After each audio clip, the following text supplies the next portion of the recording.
அனைவருக்கும் வணக்கம். இன்னைக்கான ரெண்டாவது புறம்போ வந்துருச்சு. இதில் மானகண்டா தினேஷ் பார்த்தீங்கன்னா திருப்பி விஜித்ராமா தான் டார்கெட் பண்ணுறாரு. அதான் வந்து விஜித்ராமாவே சொல்கிறாங்க இந்த புறமை பொறுத்தவரையும். அதாவது பார்த்தீங்கன்னா தொடர்ந்து என்னை பற்றி தவறாகவே பேசிகிட்டு இருக்காரு இந்த தினேஷ். அவருக்கு அதே வேலையாக போச்சு அப்படிங்கிற மாதிரி ரொம்ப டென்ஷனாக பேசிகிட்டு இருக்காங்க. நம்மளுக்கு அப்படி தான் இருக்குது. இந்த தினேஷை பொறுத்தவரை எப்போ பார்த்தாலும் சரி விஜித்ரா விஜித்ரா விஜித்ரா, எல்லாத்துக்கும் விஜித்ரா தான். சும்மா இருந்தாலும் விஜித்ரா விஜித்ரா தான் இருந்தாலும் கூவான். இந்த பக்கம் போயிட்டு என்ன சொல்கிறாரு அப்படின்னா, அவங்க பேசுகிற வார்த்தை சென்டென்ஸ் வந்து நம்மளுக்கு கோவத்தை ஏற்படுத்துமா, என்னென்ன உருட்டுறாரு பாருங்க அப்படிங்கிற மாதிரி தான் இருக்குது. இவங்க பேரை வந்து அவங்க எடுத்துட்டாங்களாம். இவர் வந்து நாமினேஷன் பண்ணுவார். அவங்க திருப்பி நாமினேஷன் பண்ணால் அது வந்து பார்த்தீங்கன்னா இவருக்கு வந்து தப்பாக போயிடும். உன்னையெல்லாம் வந்து வச்சு அவங்க எப்படி பேசணுமோ அப்படி தான் பேசியிருக்காங்க அப்படிங்கிற மாதிரி தான் இருக்குது. அதுக்கப்புறம் நாமினேஷன் லிஸ்ட் வந்து வெளியே வந்துருச்சு. யார் யார் நாமினேஷனாக இருக்காங்க அப்படின்னா, மாயா, நிக்சனு, அதுக்கப்புறம் வெசப்பாட்டில் ரவீனா, மணி, அதுக்கப்புறம் பார்த்தீங்கன்னா விஷ்ணு, தினேஷ். இந்த விஷ்ணு வந்துட்டார். பச்சோந்தியை தயவு செஞ்சு தூக்கி விடுங்கப்பா அப்படிங்கிற மாதிரி தான் இருக்குது. இதில் வந்து பார்த்தீங்கன்னா நிக்சனுக்கும் மணிக்கும் ஒரு சண்டை வந்து வந்திருக்கு.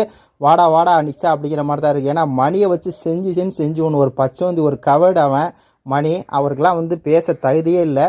அவரெல்லாம் பேசுகிறார் அப்படிங்கிற மாதிரி தான் இருக்குது. இது பற்றி உங்கள் கருத்துக்களை சொல்லுங்கள். நன்றி, வணக்கம்.